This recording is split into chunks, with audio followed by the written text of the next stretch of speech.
ആ ഇരുണ്ട കാലം എന്നാണ് ഇടതുമുന്നണിയുടെ പ്രധാനപ്പെട്ട തെരഞ്ഞെടുപ്പ് ടാഗ് ലൈൻ. ഉമ്മൻചാണ്ടി സർക്കാരിന്റെ കാലത്തെ വികസനങ്ങളൊക്കെ റദ്ദ് ചെയ്യാനുള്ള ഒരു ഗൂഢാലോചനയുടെ ഭാഗമാണത്. വാസ്തവത്തിൽ ഇരുണ്ട കാലം പിണറായി ഭരണത്തിൻ്റെതായിരുന്നു, പിണറായി പകയുടേതായിരുന്നു. ആ പകയുടെ ജീവിച്ചിരിക്കുന്ന രക്തസാക്ഷികളാണ് മറുനാടൻ മലയാളി കുടുംബം. 2023 പക തീർക്കാൻ പിണറായി രംഗത്തിറങ്ങിയപ്പോൾ ഞങ്ങൾ അനുഭവിച്ച ആ ദുരന്തകാലത്തെക്കുറിച്ചുള്ള ഒരു ഓർമ്മപ്പെടുത്തലാണിത്. അന്ന് ഇരയായ മറുനാടൻ്റെ സുഹൃത്തുക്കളുടെയും ജീവനക്കാരുടെയും ജീവിത കഥ. ഈ തെരഞ്ഞെടുപ്പിൽ വോട്ട് ചെയ്യും മുമ്പ് മറുനാടനെ സ്നേഹിക്കുന്നവർ മറക്കരുതാത്ത ഒരു ഓർമ്മപ്പെടുത്തൽ.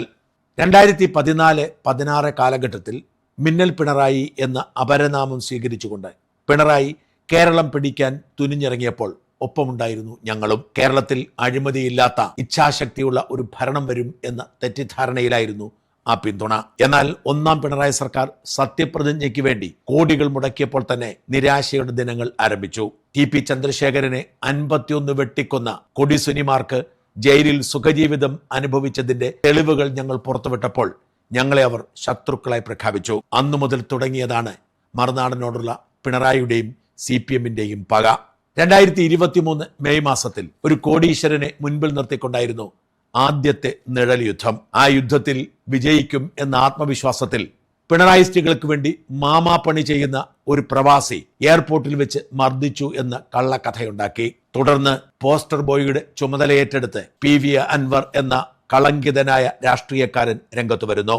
ഫേസ്ബുക്കിലൂടെ കൊലവിളി ആരംഭിക്കുകയാണ്. ഉടുപ്പൂരി തെരുവിലൂടെ നടത്തും, 6ാം നിലയിൽ നിന്നും താഴെ ഇറക്കും, ജയിലിലടയ്ക്കും, ഇതൊക്കെ പറഞ്ഞിട്ടേ ചെയ്യൂ എന്ന തരത്തിലുള്ള യുദ്ധപ്രഖ്യാപനം. കുന്നത്തുനാട് MLA PV ശ്രീനിജനെ കൊണ്ട് കള്ളപ്പരാതി കൊടുപ്പിച്ച് SC/ST അട്രോസിറ്റി ആക്ട് ചുമതലപ്പെടുത്തി ജാമ്യമില്ലാതെ ജയിലിലടയ്ക്കാനായിരുന്നു ഇക്കൂട്ടത്തിൽ ഏറ്റവും വലിയ ചതിയുടെ ഭാഗമായി ഒരുക്കിയ തിരക്കഥ.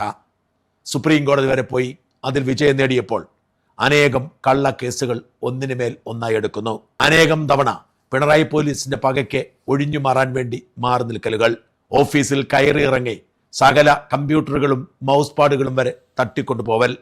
സകല ജീവനക്കാരുടെയും ബന്ധുക്കളുടെയും വീടുകളിൽ പോലീസ് കയറി ഇറങ്ങി ഭീഷണിപ്പെടുത്തൽ. ആരെങ്കിലും ജോലി ചെയ്യുന്നത് മതിയാക്കാൻ വേണ്ടി പോലീസിന്റെ ഭീഷണിയും സമ്മർദ്ദവും. ആര്യ രാജേന്ദ്രൻ എന്ന മേയറുടെ നേതൃത്വത്തിൽ തിരുവനന്തപുരത്തെ മറുനാടൻ ഓഫീസ് അടച്ചുപൂട്ടാൻ നഗരസഭയുടെ ഗൂഢാലോചനയും നോട്ടീസും. വെള്ളാപ്പള്ളി നടേശന്റെ മകൻ തുഷാർ വെള്ളാപ്പള്ളിയെ മുമ്പിൽ നിർത്തി മറുനാടൻ ഓഫീസിലേക്ക് വമ്പൻ പ്രകടനം. അങ്ങനെ എണ്ണിയാൽ തീരാത്ത കൊടിയ പീഡനത്തിന്റെ നാളുകളായിരുന്നു അത്.